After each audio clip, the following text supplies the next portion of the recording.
What's up, guys? I'm back with another video, and today, sorry if the lighting isn't all that great, but it's a pretty crappy day out, I'm not gonna lie.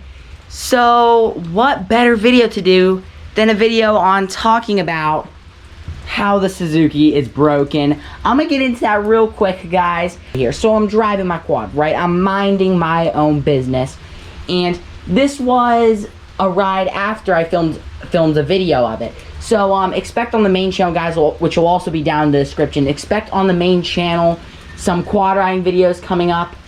I did film 2 of them, but I was saying that it's running great. Next time I ride it, it's not on camera. Of course, everything interesting happens off camera. So of course, when it's off camera, I'm driving it, bam, rear end.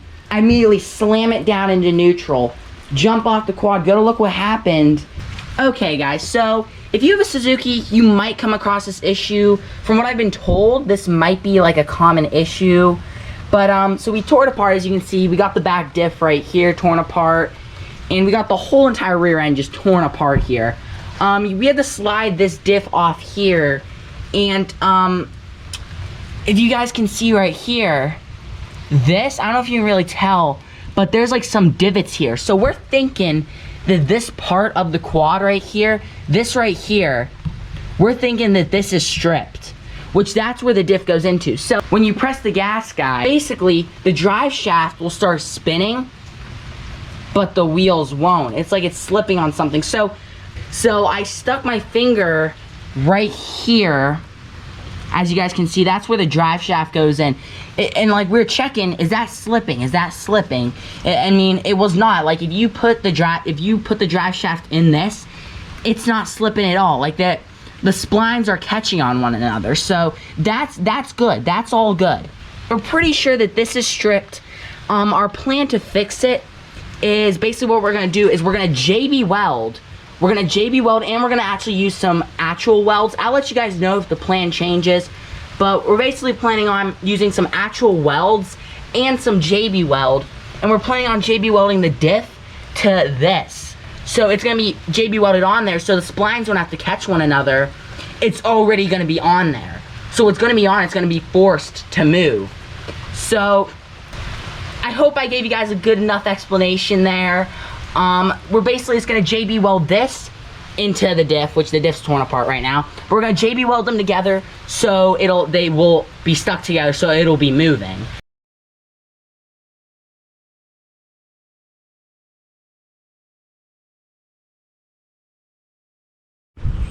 What's up, guys? I'm back with another video, and today we actually got a little update on the Suzuki in today's video. I actually did already post an update, but we actually have had some more stuff go on, and I'll get into that in today's video.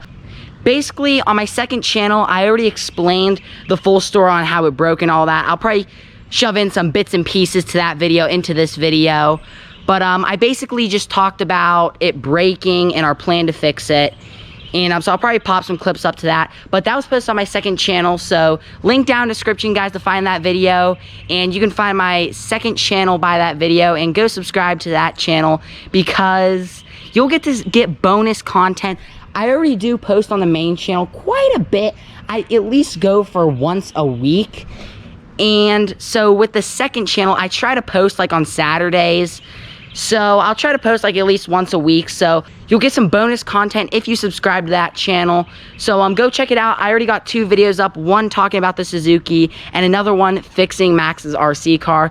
So you don't want to miss those videos, so go check them out, guys. Make sure to hit that like button on them too. So let's get into talking about the Suzuki. So guys, the original plan to fix the Suzuki is we thought that this bar that goes across here, the axle, the splines on that look pretty stripped out. So we assumed, obviously, naturally, that, oh, that's the issue. And guys, I feel like nothing ever works out perfectly. Basically, of course, it was not that issue. But I will admit, though, those splines actually did look a little bit stripped out. So I know we at least fixed one issue that was probably going to happen soon, because those splines did look a little bit beat up, if you ask me. But point being, I actually mentioned that we felt up in here, and we actually thought originally that it was in here, right? You stick the drive shaft, guys, into the diff and you try to move it and it feels pretty solid. You stick it fully in, try to move it and it feels pretty solid, right?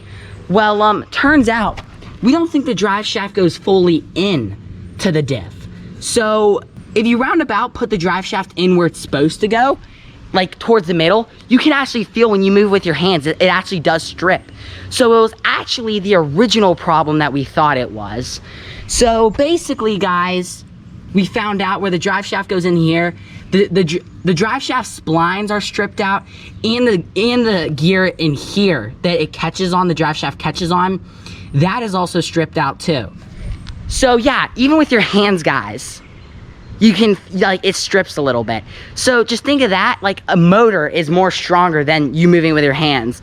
And the Suzuki wasn't able to move at all. So we assumed that that was now the issue. So now we're thinking about how to fix that. So basically, as a temporary fix, guys, what we did was we actually welded. I don't know if you guys can see, here's some welds and stuff. We basically just put a couple welds into this. So we basically welded the drive shaft into the diff as a temporary fix, guys, so I can get back out riding. So that was just a temporary fix. So yeah, so that was just a temporary fix. I'm not gonna do any major riding. I know I wanted to get some other places riding for you guys, but for right now, we're not gonna do any major riding. It's not gonna be anything crazy because we don't want anything like bad to happen. We don't want it to fall out or anything, and then you have to get towed home, obviously. So yeah, guys, we basically just welded it in there. We had that one gear still welded onto this axle, which honestly, that's a good thing because apparently that's actually a common issue.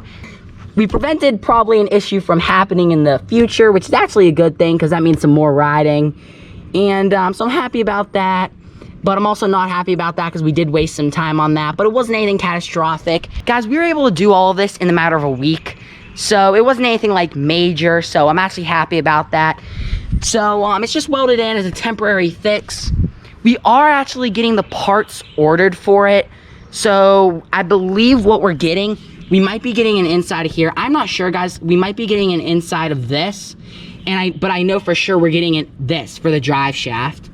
So we're getting the back half of the drive shaft because the splines on the drive shaft are also stripped out. So basically, so yeah, guys, the splines aren't catching. I mentioned on the video on the Mr. Neil TV 2 channel, go check that video out if you haven't already. But I already mentioned that the inside the diff seemed very dirty because we're pretty sure some water got up in it. So what we did with that is we cleaned out the diff, we cleaned it out, and we put it back together, guys. And we had to get some new diff fluid, so it's got fresh diff fluid here now too, so that's a good thing. And guys, I know you probably see all the chipped up paint and you're like, Neil, you need to touch that up. Yes, I know, we got some paint for it. We'll have to touch this up eventually. Point being, guys, we were able to get the Suzuki fixed and in a short amount of time. So this is just a temporary fix. We didn't put any major welds on here because we didn't want anything to be permanent. We didn't want the welds, guys, inside of there to be permanent because what if for some odd reason we need to take the drive shaft out? We wouldn't be able to. We'd have to take the whole rear end out. So that's my point with it. So, but we won't have to worry about that right now because we already got some parts ordered. So those welds are just a temporary fix so we can get back out riding.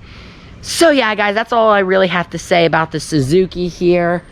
So yeah, we got a temporary fix for at the moment. I'll probably talk a little bit more about the main fixes, but that's all I really have to say about it.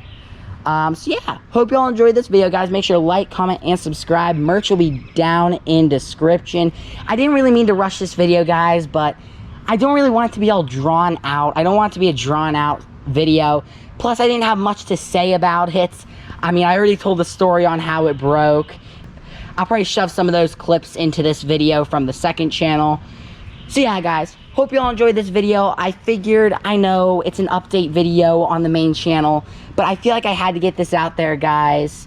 And so yeah, but I was at least able to get 2 videos out of it. I still wish I was filming the day that it broke because that you guys would at least get to see in the footage and all that.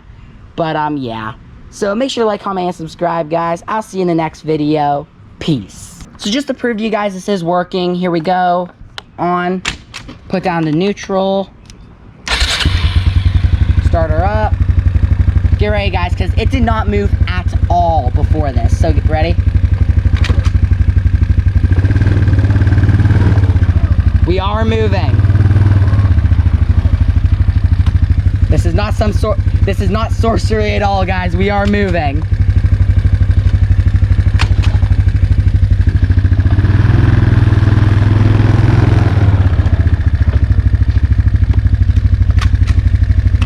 So yeah, guys, it does work. Make sure to like, comment, and subscribe. I'll see you guys next video.